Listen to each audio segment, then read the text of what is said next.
সবাইকে high and good morning. আমার সকালটা শুরু হয়েছিল ঠিক 6টা। হ্যাঁ, টাইমটা দেখে নাও, দেখে নিলেই বুঝতে পারবে সকাল ঠিক 6টা ওভার হয়ে গেছিলো ঘুম থেকে উঠতে। 6:33 হয়ে গেছে। তো সকালবেলা আমি ঘুম থেকে উঠে পড়েছি। উঠে পড়ে সকালে মর্নিংয়ের ভিউজটা খুব সুন্দর, সত্যি এখন শীতের সকাল বলে খুব ভালো লাগে। তারপর আমি সোজা চলে গেছি ঘরে, ঝাড়ু টাড়ু দিয়ে দিলাম, একটু দেখে নাও, ঝাড়টা দিয়ে দিলাম। সকালে সবার এই কাজটাই থাকে, মেয়েদের বিশেষ করে আর সংসারী। তো চলো ব্রাশটা করে নিই, আমরা ব্রাশটা করে নিই, তারপর দেখা হচ্ছে একটু পরে। ব্রাশটা করে নিই, কাল রাতে আমি মেখে রেখেছিলাম আটাটা, তো রুটি বানাবো আর তার সাথে বানাবো ফুলকপি আলু ভাজা। তো এটা হচ্ছে আমাদের টিফিনের জন্য, আমার বর আর বরের বন্ধুকে দেবো। তো চলো আমরা রুটিটা করে নিই। তারপর আমার বর চলে এসেছে, ও বানাচ্ছিল চা, আমি বানাচ্ছিলাম রুটি।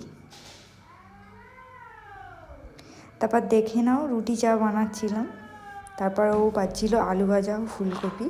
তো তারপর আমরা রেডি হয়ে বেরিয়ে পড়েছিলাম স্টেশনে যাওয়ার জন্য। তো চলে এসেছি আমরা কাকদ্বীপ স্টেশন, ও তারপরে স্টেশনে চলে এলাম, দেখে নাও কাকদ্বীপ স্টেশন।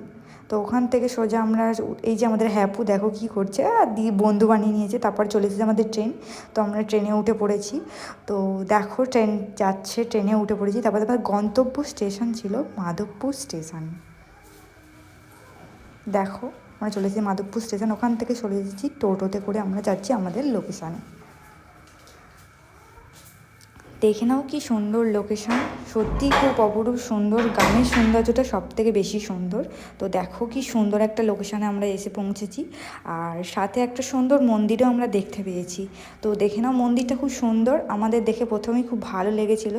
তো আমরা ঢুকতে পারিনি, মন্দিরটা বন্ধ ছিল ওখানে।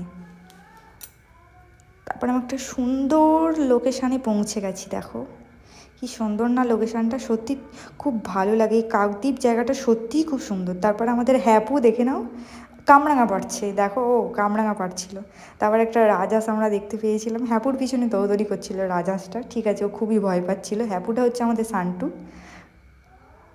তো আর একটা লোকেশানে এসে পৌঁছেছি, দেখো কি সুন্দর না, সত্যি গ্রাম সাইডটা সত্যিই সুন্দর। যারা গ্রামে থাকে তাদের হয়তো খুব ভালো লাগে, বাট আমরা তো একটু শহর এলাকায় থাকি, তো আমাদের এই গ্রামটাকে সত্যি খুব পছন্দ। দেখো কি সুন্দর লাগছে চারিদিকটা, সত্যিই সুন্দর, অসাধারণ। তারপর হয়ে গেছে সন্ধ্যে, সূর্য নামার পালা। তো আমরা এবার যাচ্ছি আমাদের রুমের দিকে। তো স্টেশন এসে পৌঁছেছি, কি সুন্দর লাগছে না সূর্যটা, দেখো।